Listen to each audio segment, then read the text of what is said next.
नमस्कार, तहलका डिजिटल देख रहे हैं आप और मैं हूं आपके साथ नैना। ऑपरेशन सिंदूर को लेकर आज एक बार फिर से तीनों सेनाओं के डीजी ऑपरेशंस की प्रेस ब्रीफिंग हुई। इस ब्रीफिंग में भारतीय सेना के DGMO lieutenant general Rajiv Ghai ने बताया कि हमारा एयर डिफेंस सिस्टम तैयार था, पाकिस्तान हमारे एयर डिफेंस ग्रिड सिस्टम को भेद नहीं पाया। डीजीएमओ ने कहा कि आतंकी घटनाओं के तौर तरीके में बदलाव आ रहा है। 2024 में जम्मू में शिवखोरी मंदिर जाते हुए तीर्थ यात्रियों पर हमले का भी उन्होंने उदाहरण दिया। ये भी कहा कि पहलगाम हमले से पाकिस्तान के पाप का घड़ा भर चुका था, उसके बाद जो हुआ वो सभी ने देखा। इस दौरान DGMO air marshal AK Bharti ने कहा कि हमारी लड़ाई आतंकवाद और आतंकवादियों से है, हमने उनको निशाना बनाया, लेकिन अफसोस पाकिस्तानी सेना ने आतंकवादियों का साथ दिया। एयर मार्शल AK भारती ने रामचरितमानस की पंक्तियों से भी पाकिस्तान को चेतावनी दी।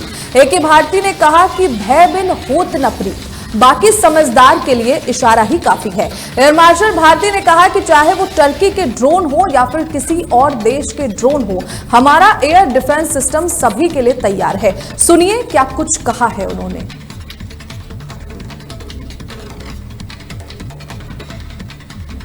तो मेरे कलीग ने अभी बताया, आई थिंक आई मेंशन्ड येहा to be Chinese origin. I would like to correct myself. The Yeha drones are of Turkish origin. So that comes to your question.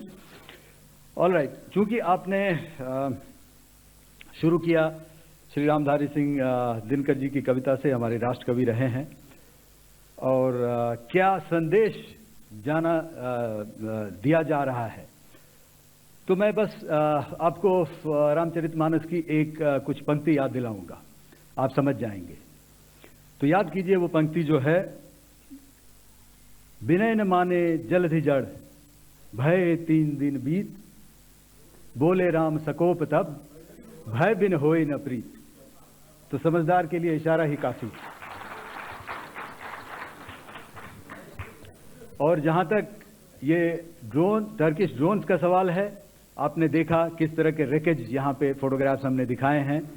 चाहे वो टर्किश ड्रोन्स हो या और कहीं के भी ड्रोन्स हो। हमारे काउंटर यूएस सिस्टम्स, हमारे ट्रेन्ड एयर डिफेंस ऑपरेटर्स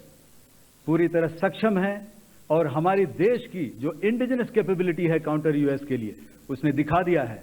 कि चाहे किसी भी तरह की टेक्नोलॉजी आ जाए, हम उसको काउंटर करने के लिए तैयार हैं। और मुझे बोलने की ज्यादा जरूरत नहीं है, आपने खुद ही अपनी आंखों से देखा है। हमने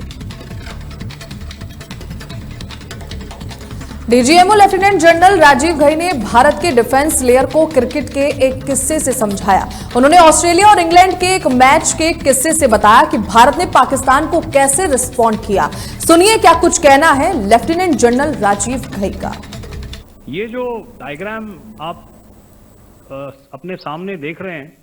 ये मुझे एक इंसिडेंट की याद दिला रहा है, और मैं आपको इस उदाहरण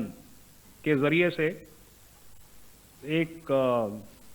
ये एस्पेक्ट हाईलाइट करना चाहता हूँ। जब मैं स्कूल में था तो तकरीबन मेरे ख्याल से ये 70 का दशक था, और उस समय इंग्लैंड और ऑस्ट्रेलिया के बीच में, आज शायद क्रिकेट की बात भी करनी चाहिए, क्योंकि मैं देख रहा था कि विराट कोहली ने टेस्ट क्रिकेट से रिटायरमेंट ले ली। कई भारतीयों की तरह वो मेरे भी फेवरेट क्रिकेटर हैं। तो 70 के दशक में ऑस्ट्रेलिया और इंग्लैंड की फेमस एशेज सीरीज चल रही थी, और उस समय ऑस्ट्रेलिया के 2 बहुत तेज गेंदबाज, जो कि क्रिकेट हिस्ट्री में बड़ा उनका नाम है, जेफ थॉमसन और डेनिस लिली, उन्होंने अंग्रेजी बैट्समैन और उनकी बैटिंग लाइनअप को तहस नहस कर दिया था। और ऑस्ट्रेलियंस ने उस समय एक कहावत निकाली थी, that from ashes to Ashes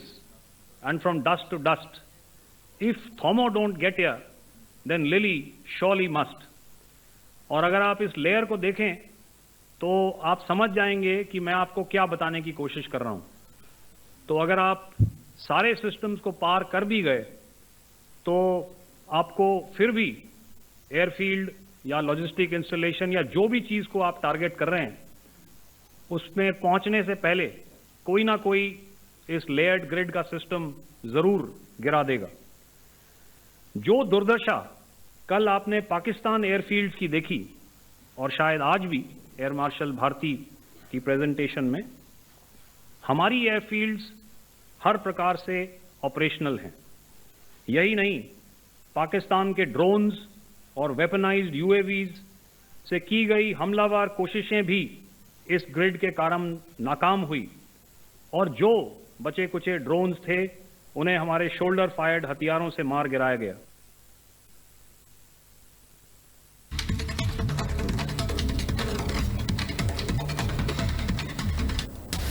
operation सिंदूर में इंडियन नेवी ने किस तरह से ऑपरेशन किए, इसकी और ज्यादा डिटेल्स आज की प्रेस ब्रीफिंग में vice admiral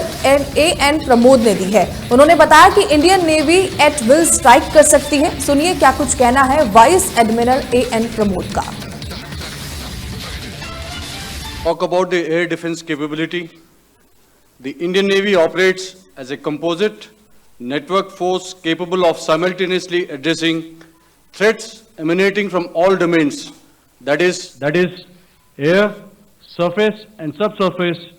through amalgamation of advanced sensors synchronized on the combat management systems.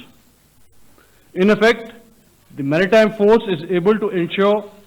persistent surveillance, detection and identification for a comprehensive maritime domain awareness, including the airspace. Effectively using multiple sensors and inputs, we are maintaining continuous surveillance to degrade or neutralize threats as they emerge or manifest, to ensure targeting at extended ranges. All these are conducted under the umbrella of a comprehensive and effective layered fleet air defense mechanism that caters for all threats, be it drones or high-speed missiles or aircraft, both fighters as well as surveillance aircraft. The fleet operates as a composite force, maintaining a surveillance bubble at extended ranges using advanced radars. Any aerial target that attempts to penetrate this bubble is detected and identified using various techniques and technologies, affording quick and clear distinction between commercial, neutral and hostile aircraft or flying objects at ranges in excess of the anticipated attack range. The Carrier Battle Group, with its integral air wing, provides the first layer of this layered mechanism. Adequately equipped and trained to high degree of proficiency, our pilots are able to operate both by day and night. In the current standoff, the presence of our aircraft carrier with large number of MiG-29K fighters and airborne early warning helicopters prevented any suspicious or hostile aircraft to close the Carrier Battle Group within several hundred kilometers. अगर मैं सरल शब्दों में बोलूं तो कोई भी संदिग्ध और दुश्मन के हवाई जहाज को कैरल बैटल ग्रुप के कई सौ किलोमीटर पास आने का मौका नहीं दिया. Over the past few years, and most importantly, immediately after the cowardly incident by Pakistani-sponsored terrorist attack at Pahalgam, we had validated our anti-missile and anti-aircraft defense capability in a complex threat environment using cross-platform cooperative mechanism. Our powerful carrier battle group with formidable offensive capability was able to operate with impunity and maintained an uncontested presence in the area of operations. Effectively, it compelled the Pakistani air elements to remain bottled up close to the Makran coast, denying any opportunity to be a threat in maritime space. The Indian Navy maintains a credible capability to detect, identify, and neutralize any aerial platforms that threaten our units at sea. To sum up, the Indian Navy's dominance thus ensured that should we choose to, we can strike at will. Thank you, Shamdhu Varna. Jai Hind. May I now hand over to Director General Air Operations for further proceedings.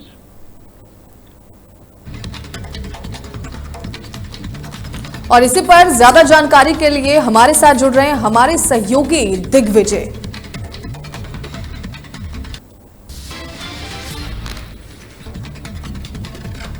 Digvijay, जिस तरीके से हम देख रहे हैं कि देखिए पाकिस्तानी सेना लगातार प्रेस कॉन्फ्रेंस कर रही है, भारतीय सेना भी कॉन्फ्रेंस कर रही है, दोनों की प्रेस कॉन्फ्रेंस में क्या अंतर दिखाई दे रहा है? देखिए, जमीन और आसमान का अंतर दिखाई देता है दोनों ही सेनाओं की प्रेस कॉन्फ्रेंसेस में। हम देख रहे हैं लगातार जो भारतीय सेना है, तीनों सेनाएं मिलकर के, तीनों सेनाओं के जो डायरेक्टर जनरल ऑफ ऑपरेशंस है, चाहे वो डीजीएमओ हो, डीजीएनओ हो या फिर डीजीएओ हो, वो लगातार प्रेस कॉन्फ्रेंस कर रहे हैं और एक के बाद एक हर दिन एक जो डिटेल्स जो पहले दिन देते हैं उससे ज्यादा डिटेल्स प्रेस कॉन्फ्रेंस अगले दिन सामने आती है। वही दूसरी तरफ दोनों अगर देशों की हम प्रेस कॉन्फ्रेंस का कंपैरिजन करें तो भारतीय सेना की प्रेस कॉन्फ्रेंस एक तरफ है जहां पर भारतीय सेना प्रेस कॉन्फ्रेंस कर रही है, बाकायदा उसमें प्रूफ दिए जा रहे हैं, सबूतों के साथ, फैक्ट्स के साथ भारतीय सेना बात कर रही है, चाहे वो एयरफोर्स हो, नेवी हो या फिर इंडियन आर्मी हो। हम देख रहे हैं कि लगातार 2 दिन से जो हमारे एयर मार्शल है AK भारती, वो भी लगातार एक के बाद एक कई फैक्ट सामने रख रहे हैं, कई तस्वीरों को उन्होंने रखा, सैटेलाइट इमेजेस को उन्होंने रखा जो ऊपर से ली गई है, हमने किस तरीके से टारगेट्स को हिट किया उसकी वीडियोज हैं, उसके सैटेलाइट इमेजेस हैं। और दूसरी तरफ हम बात कर रहे हैं अगर पाकिस्तान की प्रेस कॉन्फ्रेंस की, तो पाकिस्तान की जो डीजी ISPR हैं उनकी तरफ से कल एक प्रेस कॉन्फ्रेंस की जाती है, परसों भी की जाती है, लगातार वो भी प्रेस कॉन्फ्रेंस कर रहे हैं। लेकिन यहां सवाल यह है कि क्रेडिबिलिटी का, पाकिस्तानी आर्मी जो भी प्रेस कॉन्फ्रेंसेस कर रही है उसमें ना तो कोई पुख्ता सबूत सामने रख पा रही है, ना कोई पुख्ता सैटेलाइट इमेजेस सामने रख पा रही है, ना उन टारगेट्स को बता पा रही है जिसका वो क्लेम कर रहे हैं कि हमने भाई इनको हिट किया, उनको हिट किया।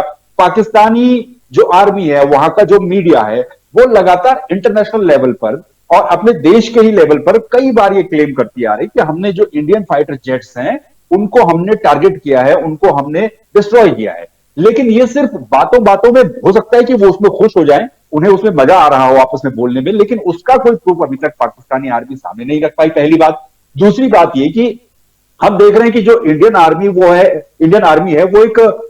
वेल स्ट्रक्चर वाली आर्मी है, एक वेल प्लान तरीके से सब कुछ सामने रखती है। प्रोफेशनलिज्म इंडियन आर्मी में हाई लेवल का हमें देखने को मिलता है। दूसरी तरफ अगर हम देखें पाकिस्तान की तरफ से जो भी बातें कही जा रही हैं तो वो एक अनप्रोफेशनल अनऑर्गेनाइज्ड ढांचा लगता है पाकिस्तानी आर्मी का। एक तो ना तो उनका कोई समय निर्धारित होता है, जब मर्जी आए तब प्रेस कॉन्फ्रेंस कर लो। अभी हम कल की ही बात करें ना, तो कल रात को लगभग करीब 11-12 बजे के बाद पाकिस्तानी आर्मी प्रेस कॉन्फ्रेंस कर रही है, जबकि इंडियन आर्मी के जो शेड्यूल है वो फिक्स किए गए हैं। और आज की भी अगर हम बात करें, आज जो प्रेस कॉन्फ्रेंस इंडियन आर्मी ने दोपहर को की थी वो एक्चुअली में इस चीज को लेकर के रखी गई थी, क्योंकि जो हम कल से लगातार रिपोर्ट्स भी कर रहे हैं और कई जगहों पर ये खबरें भी आई थी कि दोनों ही देशों के जो डीजीएमओ लेवल के अधिकारी हैं उनके बीच में हॉटलाइन पर बातचीत होनी थी सीज फायर को लेकर के, और उसमें जो कुछ रिजल्ट्स निकलते, उसमें जो कुछ बातचीत होती, तो वो बातचीत इस प्रेस कॉन्फ्रेंस के जरिए देश के सामने रखी जाती। लेकिन अनफॉर्चुनेटली, या फिर हम कहें कि पाकिस्तान के डीजीएमओ बात नहीं करना चाहते होंगे शायद, तो वो बातचीत हो नहीं पाई। लेकिन उसके बावजूद भी इस प्रेस कॉन्फ्रेंस को कैंसिल नहीं किया गया, बल्कि इस प्रेस कॉन्फ्रेंस को कंटिन्यू रखा गया और इसमें वो बातें बताई गई जो ऑपरेशनल डिटेल्स से धीरे धीरे करके जो एक के बाद एक परत दर परत इंडियन आर्मी खोल रही है कि हमने क्या क्या किया, किस तरीके से एक्शन लिया। तो कहीं ना कहीं दोनों देशों की प्रेस कॉन्फ्रेंस में ये एक अंतर नजर आता है, और बहुत बड़ा अंतर है। एक तरफ प्रोफेशनल वेल स्ट्रक्चर वाली इंडियन आर्मी खड़ी है, दूसरी तरफ पाकिस्तानी आर्मी खड़ी है, जो कभी उनके रक्षा मंत्री सोशल मीडिया से सबूत उठा देते हैं कि भाई सोशल मीडिया पर है, हमने ये कर दिया, वो कर दिया। तो कोई सबूत पाकिस्तानी आर्मी फिलहाल ना तो अपने देश को दे पा रही है, ना ही अपनी प्रेस कॉन्फ्रेंसेस में कोई ठोस पुख्ता जो जानकारियां हैं, फैक्ट्स हैं, बिना फैक्ट्स के आ जाते हैं, बिना फैक्ट्स तो कुछ भी बोल देते हैं। दूसरी तरफ हम लगातार देख रहे हैं सैटेलाइट इमेजेस इंडियन आर्मी लगातार प्रोवाइड करवा रही है, वो बता रही है हमने कितने टारगेट को किस इंटेंसिटी के साथ हिट किया और किस किस टारगेट पर क्या क्या चीजें थी। तो ये तमाम चीजें दोनों देशों की प्रेस कॉन्फ्रेंस में साफ तौर पर नजर आती है। तो जिस तरीके से आपने कहा कि देखिए लगातार प्रेस कॉन्फ्रेंस तो दिग्विजय चल रही है, लेकिन आपको क्या लगता है, क्या कुछ और डिटेल्स भी इसमें सामने आ सकती हैं या फिर क्या उम्मीद की जा सकती है? क्योंकि अभी जिस तरीके से आप देख सकते हैं कि हर एक चीज को डिफाइन किया जा रहा है, तो क्या कुछ और भी ज्यादा चीजें इसमें बाहर निकल कर आ सकती हैं? डेफिनेटली, बिल्कुल। जिस तरीके से इंडियन आर्मी लगातार कह रही है, हमारे जो एयर मार्शल हैं AK भारती, वो भी लगातार ये कहते हुए नजर आए थे कि बहुत सारी चीजें ऐसी है जो सवाल उनसे पूछे गए कि भाई, जैसा कल ही उनसे एक सवाल ही पूछा गया था जब, कि दोनों देशों के बीच में जो हमने एस्केलेशन देखा है उसमें पाकिस्तानी जो एयरफोर्स है उसके कितने फाइटर जेट हमने गिराए हैं, अगर गिराए हैं कितने गिराए हैं, साथ ही हमारा कितना उसमें नुकसान हुआ है। उनको उनसे यह भी सवाल किया गया कि हमने किन मिसाइल्स का इस्तेमाल किया, किन चीजों का इस्तेमाल किया। तो उनकी एक बात जिस पर गौर करने वाली बात है वो ये थी कि उन्होंने ये कहा कि मैंने अभी तक किसी भी मिसाइल का और किसी भी अपने इक्विपमेंट्स का नाम नहीं लिया कि हमने इनका इस्तेमाल किया। और उनसे जब ये पूछा गया कि भाई इसमें नुकसान उनको कितना हुआ या हमको कितना हुआ, फिर उन्होंने इसके जवाब में वापस दोबारा ये बात कही थी कि ये अभी, क्योंकि हम एक कॉम्बैट कंटिन्यू हमारा चल रहा है, एक तरीके से ये कहा जाए कि ऑपरेशन अभी खत्म नहीं हुआ है, सीज फायर की बात जरूर कही गई है, लेकिन अभी वो सारी चीजें ऑन गोइंग है, ये प्रोसेस में है, इसीलिए ऑपरेशनल जितनी भी डिटेल्स है उनको डिस्क्लोज अभी नहीं किया जाएगा। ऑपरेशनल डिटेल्स जो सेंसिटिव इंफॉर्मेशन है वो तो ऑब्वियसली कोई भी देश की आर्मी हो वो सामने नहीं रखेगी, लेकिन हम देख रहे हैं कि एक के बाद एक, देखिए पहले दिन हमने कल देखा जो टारगेट्स इंडियन आर्मी ने वहां पर हिट किए थे उसकी सैटेलाइट इमेजेस इंडियन आर्मी ने सामने रखी। आज उन्होंने बड़े डिटेल से और बड़े अच्छे तरीके से ये बताया कि हमारा जो डिफेंस सिस्टम था वो किस तरह से काम कर रहा था। उन्होंने टर्किश मिसाइलों के बारे में बताया, PL-15 जो उनकी मिसाइल थे उन्होंने वार किया उसके बारे में बताया, चाइनीज रही हो या फिर दूसरे देश की रही हो, और उसको हमारे डिफेंस सिस्टम ने किस तरह से रोका। हमारा जो डिफेंस सिस्टम था उसका भी आज उन्होंने एक ग्राफिकल तरीके से बताया, पूरे ग्राफ्स के साथ बताया, लेयर बाय लेयर किस तरीके से वो डिफेंस सिस्टम काम कर रहा था 200 किलोमीटर की रेंज में, 400 किलोमीटर की रेंज में। ये एक वेल प्लान तरीके से बताया गया। तो मैं ये समझता हूं कि अगर इस तरीके से हर दिन अगर इंडियन आर्मी प्रेस कॉन्फ्रेंस कर रही है, डीजीएमओ लेवल की प्रेस कॉन्फ्रेंस हो रही है, तो उम्मीद ये करते हैं कि कल जितनी जानकारियां हमारे पास थी आज उससे थोड़ा और जानकारियां सामने आए हैं, कल जितने फैक्ट्स हमारे पास थे आज उससे थोड़ा और ज्यादा फैक्ट सामने आए हैं, कल हमारे पास जितनी सैटेलाइट इमेजेस थी उससे और ज्यादा आज हमारे पास जानकारियां आई है। हम उम्मीद ये कर सकते हैं कि इस ऑपरेशन में बहुत कुछ हुआ होगा ना, और वो बहुत कुछ अभी भी सामने नहीं आया। धीरे धीरे जो डीजीएमओज हैं तीनों सेनाओं के वो प्रेस कॉन्फ्रेंस कर रहे हैं और उम्मीद करते हैं कि आगे परत दर परत और भी डिटेल सामने आ सकती है। भारत के डिफेंस सिस्टम की बात की जा रही है कि वो बहुत हाईटेक है और बड़े शानदार तरीके से उसने डिफेंस किया है। पाकिस्तान ने जिन मिसाइलों का इस्तेमाल किया उसको लेकर भी एयरफोर्स से सवाल हुआ था, और उसका असर क्या रहा, इसके जवाब को आप किस तरीके से देख रहे हैं? देखिए, आज जो हमारे एयर मार्शल है उनसे सवाल ये किया गया था कि भाई एफिशिएंसी कितनी रही है। कल भी उनसे ये तमाम सवाल किए गए थे और आज भी किया गया। आज इसको लेकर के सवाल था क्योंकि पहले एक ग्राफिकल तरीके से इंडियन आर्मी ने ये दिखाया और जो फोटोज थी, जो तस्वीरें थी वो भी ये दिखाई गई, जो पाकिस्तान ने ड्रोन्स भेजे थे या फिर जो मिसाइल्स उन्होंने वहां से लॉन्च की थी, तो उनको डिस्ट्रॉय करने के बाद जो उनका मलबा था तो उसकी तस्वीरें भी दिखाई गई और बताया गया कि ये जो पाकिस्तानी मिसाइलें थी इनको वहां से भेजा गया। लेकिन हमारा जो डिफेंस सिस्टम है, चाहे वो आकाश हो या फिर S-400 हो, ये तमाम डिफेंस सिस्टम, इसकी हर कोई तारीफ कर रहा है, लगातार इसकी बातचीत चल रही है। तो उन मिसाइल्स को हमारे डिफेंस सिस्टम ने मार गिराया और उसी का मैं आपको जैसे कि बता रहा था कि लेयर बाय लेयर उन्होंने अभी हमने वो बाइट भी अपने दर्शकों को सुनाई जिसमें वो क्रिकेट का एग्जाम्पल दे रहे थे कि भाई डेनिस लिली एक गेंदबाज हुआ करते थे और थॉमस एक गेंदबाज हुआ करते थे ऑस्ट्रेलिया के। एशेज क्योंकि दोनों देशों के बीच में, इंग्लैंड ऑस्ट्रेलिया के बीच में बड़ी मजबूत सीरीज चलती थी और ये दोनों गेंदबाज ऐसे थे जिनकी उस समय तूती बोला करती। तो ये कहावत का भी उन्होंने जिक्र किया कि भाई ऑस्ट्रेलिया कहता था कि आप डेनिस लिली से तो बच जाओगे लेकिन उसके बाद थॉमस से कैसे बचोगे, आप थॉमस से भी बच जाओगे तो फिर तीसरी चीज आपको लेकर के जाएगी। ठीक यही एग्जांपल दिया गया कि आप S-100 का जो हमारा लेयर बाय लेयर जो प्रोटेक्शन चल रहा था उसमें आप एक लेयर को तो भेद पाओगे, दूसरे तक आ जाओगे, लेकिन तीसरे में आपका क्या होगा, तीसरे को भी पार कर दोगे तो चौथे में आपका क्या होगा। तो ये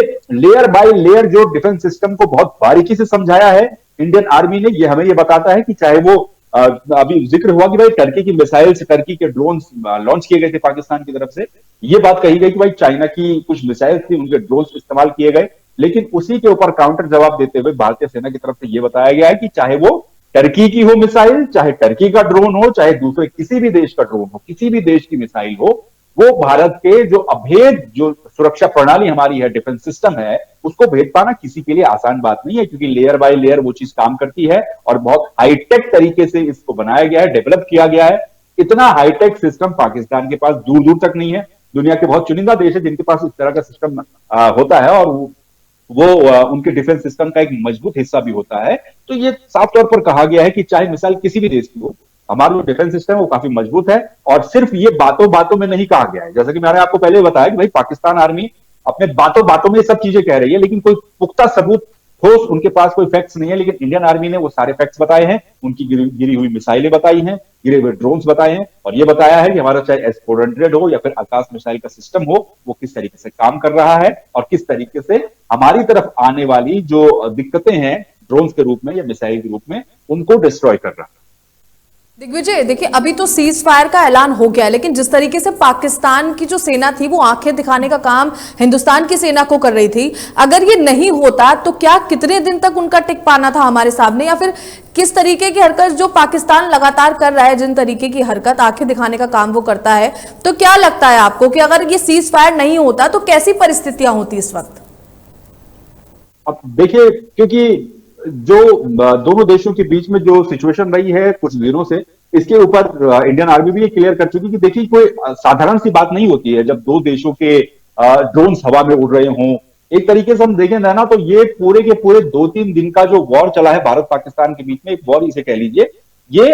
आकाश में अभी तक पिछले कई सालों में जितने भी हमारे दोनों देशों के बीच में जो घटनाएं हुई हैं उसमें हम देखें अभी तक तो ये सबसे बड़ा एक मूवमेंट था, सबसे बड़ा पल था जब इतनी बड़ी संख्या में यहां से ड्रोन चलाए गए, वहां से ड्रोन चलाए गए, यहां से मिसाइल उड़ रही थी, वहां से मिसाइल उड़ रही थी। लेकिन उसके बाद जब अचानक से सीज फायर होता है तो अभी तो फिलहाल दोनों देशों के बीच में सीज फायर की बात कही जा रही है। अब यहां पर यह भी आप देखने वाली बात है कि सीज फायर लिया गया है या फिर सिर्फ है कि 2-3 दिन का पॉज है, क्योंकि डीजीएमओ लेवल की जो बातचीत होनी है उसके बाद क्लियर होगा और प्रधानमंत्री भी फिर देश को संबोधित करेंगे, तो उसके बाद इन तमाम चीजों पर आगे क्लियरिटी हो पाएगी। लेकिन अगर इसी तरीके से, क्योंकि बहुत सारे चाहे वो डिफेंस एक्सपर्ट हों, देश में एक इमोशनल सेंटिमेंट है, वो ये कहता है कि भाई अगर इंडियन आर्मी इस समय हमारी इतनी मजबूत सिचुएशन में थी, इतनी मजबूत पकड़ हमारी पाकिस्तान के ऊपर बन गई थी, तो ये मौका बहुत अच्छा था, इस वॉर को हम कुछ दिन और कंटिन्यू रख सकते थे। हम ये नहीं कह रहे हैं यहां पर कि वॉर लगातार एकदम फुल स्केल वॉर पाकिस्तान के ऊपर कर दी जाती और फिर वो वॉर जो है वो लंबे समय तक रहती। देखिए यहां पर यह भी समझना बहुत जरूरी है, क्योंकि वॉर अगर किसी भी देश में होती है,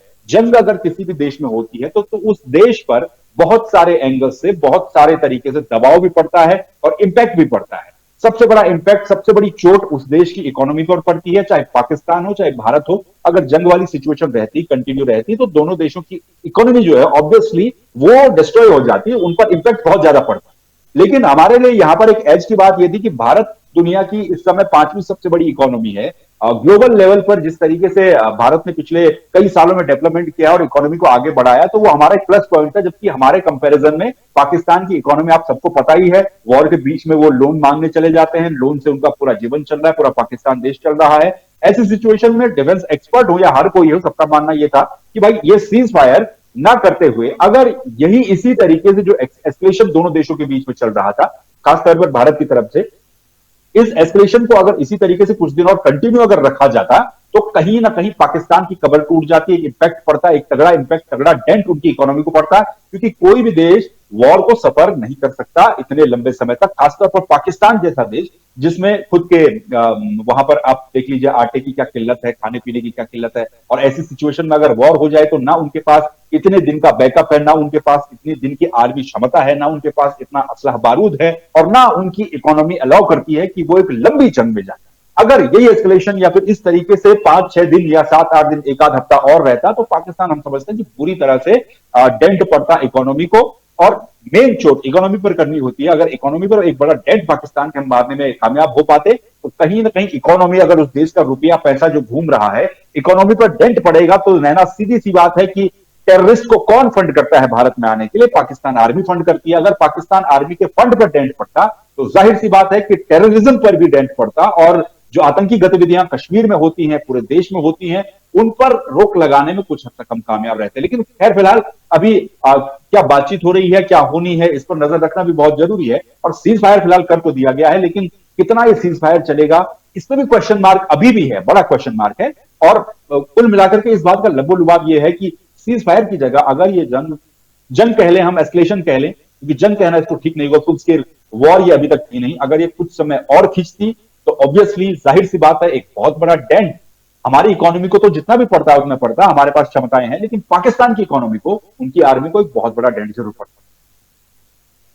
दिग्विजय, इस तरीके से आप देख रहे हैं, देखिए एयर मार्शल ने A.K. भारती ने रामायण की पंक्तियों का भी जिक्र इसमें किया है, जो अभी तक बैठकों का दौर जारी है, लगातार उसमें समझाने का प्रयास जारी है तीनों सेनाओं की तरफ से, तो उसमें रामायण की पंक्तियों का जिक्र भी किया गया है। तो इसको किस तरीके से वो बताना चाह रहे हैं पाकिस्तान को? साथ में उन्होंने ये भी कहा कि समझदार के लिए इशारा काफी है, इसको किस तरीके से देख रहे हैं आप?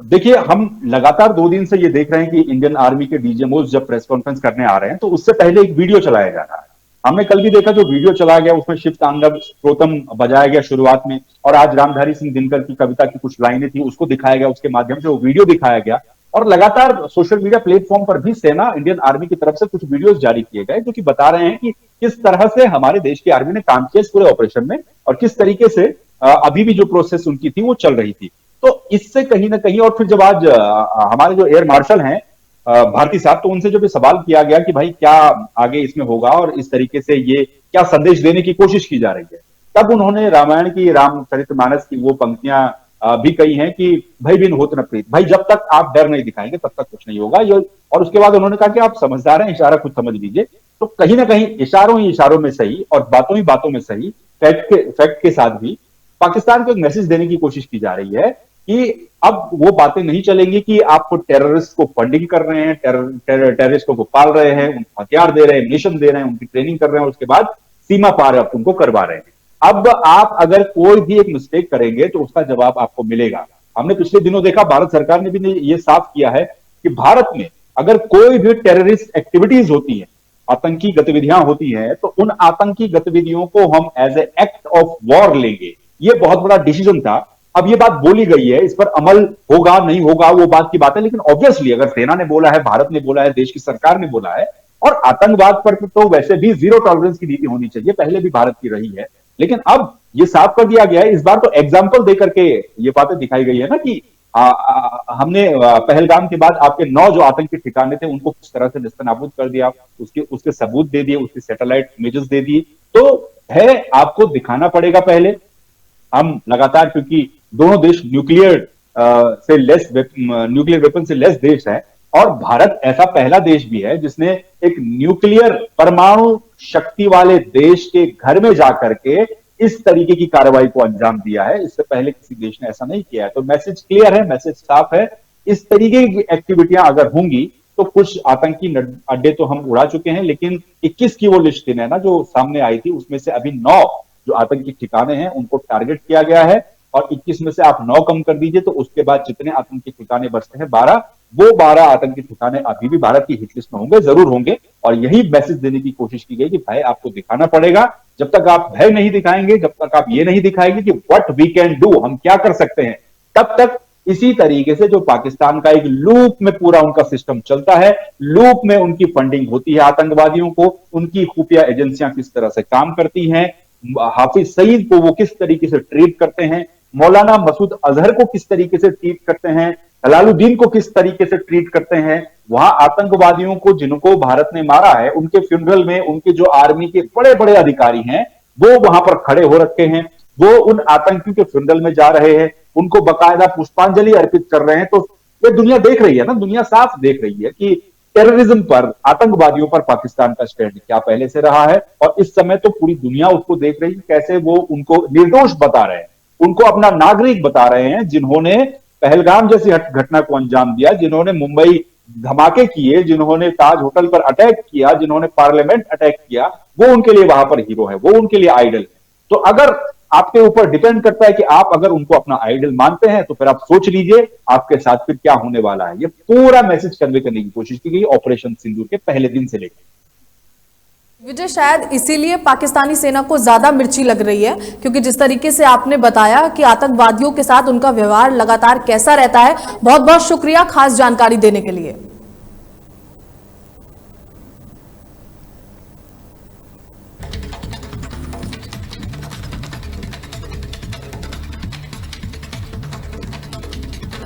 इस खास रिपोर्ट में इतना ही। खबरों को देखने के लिए बने रहें तहलका डिजिटल के साथ। नमस्कार।